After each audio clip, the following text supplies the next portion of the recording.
Hello guys, ayan, dahil po may nagbigay po sa atin ng, ayan, Giant saging. with this bagoong. Ayan, kita nyo ba? Ay, sorry, hindi kita pala.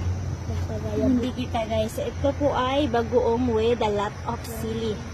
Dahil po hindi po tayo makakapagtabas ngayon, may nagbigay po sa atin ng saging at saka bagoong guys. Kaya nilagyan ko na lang ng sili.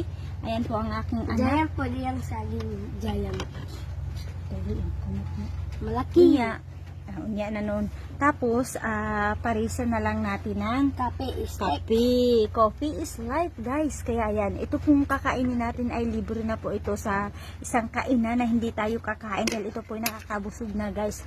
At ganito kahirap ang bilang magsasaka kapag po ikaw ay magtatabas lamang o kaya maguguna ay di ba kailangan niya ng good weather. Ang weather po natin ngayon ay ayan po, sobrang maulan po siya guys, naambon po siya. Ayan, tignan nyo, o, ganyan po ang weather natin ngayon, kaya wala tayong magawa, kaya dito lang tayo at sabayan nyo po kami kakain ng aming pagkain, libre tanghalian na guys.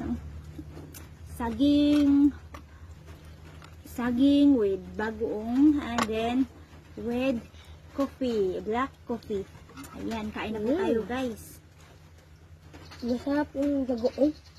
Ganito po kumain guys ng saging guys. Kapag may sili. Sausaw mo lang po yan sa bagoong. Tapos ayan na, kain ka na po.